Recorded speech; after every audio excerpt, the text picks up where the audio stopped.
Hello everyone, what is up. क्या हाल चाल है सबके। आई होप कि आप लोग की प्रिपरेशन जून 26 की बहुत अच्छे से चल रही होगी। मुझे आपको देख के लग रहा है कि आपकी जो एनर्जी है काफी लो हो गई है सीएफएम की वजह से। आपका भाई आ चुका है, चिंता करने की कोई बात नहीं है।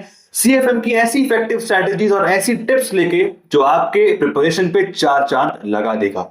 येट अनदर सब्जेक्ट सीएमएसएल की तरह जिसमें थ्योरी भी है, न्यूमेरिकल्स भी है, तो उसको ध्यान में रखते हुए मैंने कुछ ऐसी इफेक्टिव टिप्स आपके लिए बनाई हैं जो आपकी प्रिपरेशंस को और ज्यादा इफेक्टिव बनाएंगी और आपके अटेम्प्ट को पास करवाएंगी।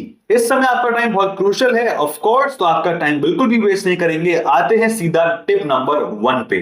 Tip number 1 is focus on the first 60 marks. का मतलब ये है कि आपको फोकस करना है पहले कॉर्पोरेट अकाउंटिंग वाले पोर्शन पे। 60 मार्क्स का है, 10 चैप्टर्स आते हैं, मतलब एवरेज लगाएं तो 6 मार्क्स ईच। मुझे पता है कि हर एक चैप्टर में से क्वेश्चन नहीं बनता है, बट अगर बन भी जाता है तो आपको एक चैप्टर से 6 मार्क्स मिलने वाले हैं अगर आप अच्छे से करके जाते हो तो।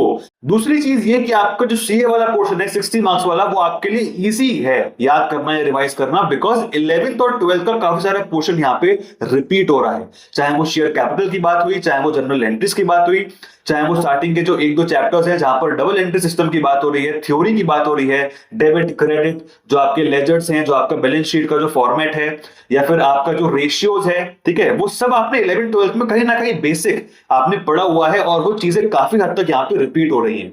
ऑब्वियसली बात है 11th 12th के लेवल के यहाँ पे क्वेश्चंस एग्जाम में नहीं आएंगे बिकॉज सीएस का पेपर है, प्रोफेशनल लेवल का पेपर है।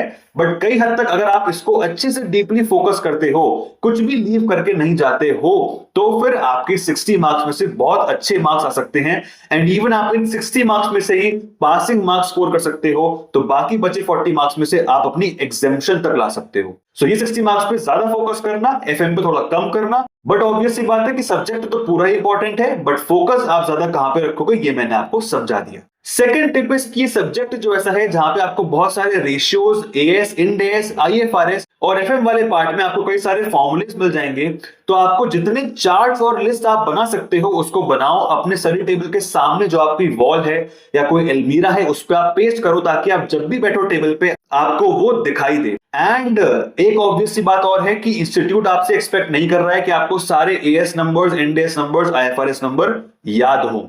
आप भी ह्यूमन हो, हम भी ह्यूमन है, मैंने भी एग्जाम दिए हैं, और जो इंस्टीट्यूट का पेपर बनाने वाला जो बंदा है वो भी ह्यूमन है, तो वो आपसे सारी चीजें याद करने को एक्सपेक्ट नहीं कर रहा है। But as much as possible अपना 100% हमें देना है, तो आपको सारे रेशियो, सारे फॉर्मूलेस जितना पॉसिबल है वो आपको याद करके जाने हैं। तो जितने आप चार्ट्स और जितने आप लिस्ट बनाओगे, जितने आप समरी उसकी रखोगे, इंडेस और एएस और फॉर्मूलेस, रेशियोज की, उतना ही आपके लिए हेल्पफुल रहेगा। टिप नंबर 3 चैप्टर नंबर 3 से आ रही है, दैट इज अकाउंटिंग स्टैंडर्ड से। अकाउंटिंग स्टैंडर्ड्स के चैप्टर में अगर आपने मॉड्यूल देखा है तो लास्ट के क्वेश्चन में कई सारे कंपैरिजंस दे रखे हैं। कंपैरिजन है इंड एएस का एएस से, एएस का इंड एएस से, एक एएस का दूसरे एएस से, एक इंड एएस का दूसरे इंड एएस से। अब इतने सारे कंपैरिजंस हैं तो इंस्टीट्यूट आपसे एक्सपेक्ट नहीं कर रहा है कि वो आप सारे कंपैरिजंस याद करके आओगे, और मैंने जो है वीडियो बनाने से पहले जो पास पेपर्स है वो एनालाइज करें, तो कोई भी ऐसा क्वेश्चन जो है हम लोग को नहीं दिखाई दिया। बट ऑब्वियसली बात है 1% चांस है कि वो ऐसा क्वेश्चन आ सकता है, तो आपको सारे कंपैरिजंस याद करने की जरूरत नहीं है, टाइम वेस्ट मत करना। आपको करना क्या है कि जो भी कंपैरिजन जितने भी आपको दे रखे, उस इंडेस और एएस का आपको मीनिंग या फिर स्कोप याद होना चाहिए। इसका मतलब कि ये इंडेस कहां पे काम आता है, किस लिए यूज होता है, और ये एएस कहां पे काम आता है, किस लिए यूज होता है। तो दोनों का जो स्कोप है एटलीस्ट आपको इतना पता हो, ताकि अगर कोई कंपलसरी क्वेश्चन एग्जाम में आता है इसके ऊपर, तो हम बिल्कुल ब्लैंक होके ना जाएं, हमें थोड़ा बहुत आइडिया हो कि हम लोग इस पे क्या लिखेंगे, ताकि हमको अगर पूरे मार्क्स भी नहीं मिल रहे हैं तो एटलीस्ट 1 मार्क, 2 मार्क, 3 मार्क या फिर जो भी हाफ मार्क्स है वो हमें इसमें मिल पाए। टिप नंबर 4 आती है दोबारा आपके प्रीवियस सीएमएसएल स्ट्रैटेजी के अकॉर्डिंग कि भैया निमोनिक्स और चीट कोड्स की मदद लो, निमोनिक्स और चीट कोड्स को अपना ब्रह्मास्त्र बनाओ।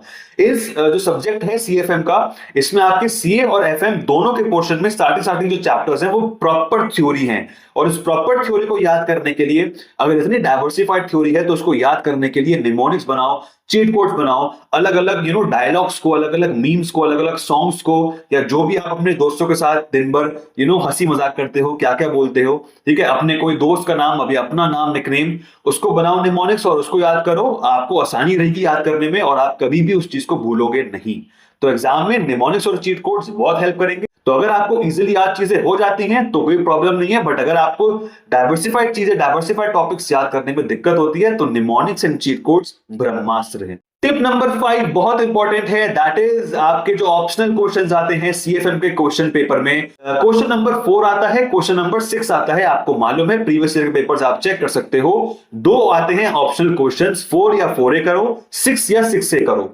शुरू के 15 मिनट पूरा पेपर पढ़ने मत बैठ जाना, पॉसिबल नहीं है। जिस भी टीचर ने आपको ये बताया है भैया ये पॉसिबल नहीं है, पूरा पेपर इतने इतने बड़ी बड़ी केस स्टडीज और इतने बड़े बड़े न्यूमेरिकल्स आते हैं, आप पूरा पेपर सॉल्व नहीं कर सकते, पूरा पेपर आप उस 15 मिनट में नहीं पढ़ सकते, नहीं समझ सकते।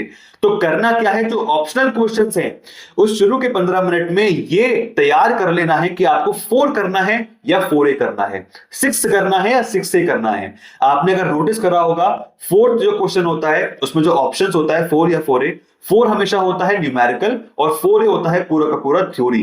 तो आपको इंश्योर करना है कि भाई मुझे न्यूमेरिकल करना है या फिर मुझे थ्योरी करना है। 6 और 6A में से भी सेम होता है, 6 आता है आपका पूरा का पूरा न्यूमेरिकल और 6 से आता है आपका पूरा का पूरा थ्योरी। तो आप ये इंश्योर करो कि आपको क्या करना है ताकि आपको अच्छे मार्क्स मिल पाए। तो शुरू के 15 मिनट वेस्ट नहीं करने हैं। 4 और 6 वाला में कौन सा ऑप्शन आपको चूज करना है ये आपको पहले से ही पता हो। अगर आप नहीं करते हो, 15 मिनट टाइम अपना वेस्ट करते हो, माइंड बाय वर्ड्स आप पूरा पेपर कंप्लीट नहीं कर पाओगे। टिप नंबर 6 स्पेसिफिकली न्यूमेरिकल्स के लिए है। क्या है मैं आपको समझाता हूं। सीएफएम का जो पेपर है वो बेसिकली ऐसा पेपर है जहां पे आपको बहुत सारे न्यूमेरिकल्स ऐसे मिल जाएंगे जहां पे आपको ब्लॉक्स बनाने हैं, जैसे बैलेंस शीट हो गया, जर्नल्स हो गया, आपको प्रॉपर लाइन खींचनी है, डेबिट क्या है, क्रेडिट क्या है। तो इसमें आपको करना यह है कि टाइम वेस्ट मत करना, पेंसिल स्केल लेके कि प्रॉपर आप उसका ब्यूटिफिकेशन कर रहे हो आंसर्स का, न्यूमेरिकल्स का। ऐसा नहीं है, इतनी आपको प्रैक्टिस होनी चाहिए कि आप बिना लाइन खींचे उस पूरा न्यूमेरिकल को सॉल्व कर लो। अगर लास्ट में टाइम बचता है तो आपको उसका ब्यूटिफिकेशन करना है, बॉक्स बनाना है या लाइंस खींचनी है, जो भी आपको करना है वो आप बिल्कुल लास्ट में करना। कोई भी क्वेश्चन न्यूमेरिकल आता है जहां पे आपको बॉक्स बनाना रिक्वायर्ड है या फिर आपने जो प्रैक्टिस करी है, आपके टीचर ने बताया है बनाना है, तो बिल्कुल बनाओ, नो प्रॉब्लम। बट उसको स्टार्टिंग में ब्यूटिफिकेशन करना मत लग जाना। मुझे पता है कि यूनिफॉर्मिटी के मार्क्स मिलते हैं तो आप ब्यूटिफिकेशन करोगे, बट पेपर अगर छूट गया ना 15 से 20 मार्क का, तो आप समझ लो कि आपकी वैल्यूएशन भी 80 या 85 में से ही होने वाली है।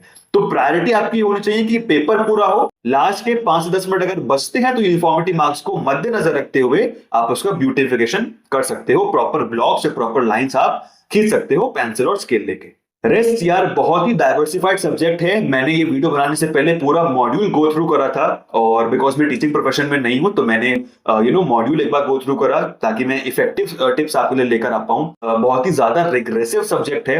एक तरफ कॉर्पोरेट अकाउंटिंग है, एक तरफ फाइनेंशियल मैनेजमेंट है। तो जितने भी बच्चे तैयारी कर रहे हैं इस सब्जेक्ट की जी जान लगा रहे हैं, और जो भी स्टूडेंट्स हैं जो पास कर चुके हैं विद एग्जाम्पशंस और विदाउट एग्जाम्पशन, सबको हेड्स ऑफ है।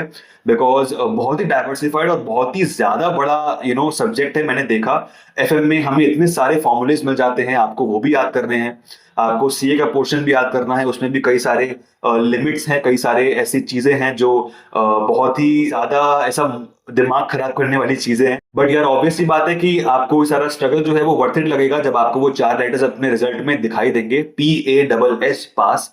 सो दिन रात लगे रहो। अभी आपका ध्यान होना चाहिए सिर्फ और सिर्फ पढ़ाई पे। और सीएफएम की स्ट्रैटेजीज और टिप्स आपको कैसी लगी प्लीज मुझे कमेंट सेक्शन में बताइए। अगर आपको इफेक्टिव लगी, हेल्पफुल लगी, तो इसे शेयर करिए अपने सीएस के दोस्तों के साथ और एस्पिरेंट्स के साथ। मेरे लिए बहुत अच्छा रहेगा, मेरे लिए बहुत बेनिफिट रहेगा। और सब्सक्राइब करो अगर आप नए हो चैनल को, ताकि मुझे मोटिवेशन मिले ऐसे ही नए नए और सब्जेक्ट्स पे स्ट्रैटेजी और टिप्स बनाने की। नेक्स्ट कौन सा सब्जेक्ट मैं लेकर आऊं जिसपे मैं आपको इफेक्टिव टिप्स दे सकूं, उस पर आप कमेंट करना। और मिलते हैं बहुत जल्द एक नेक्स्ट ऐसे ही इंफॉर्मेशनल और यूजफुल वीडियो के साथ।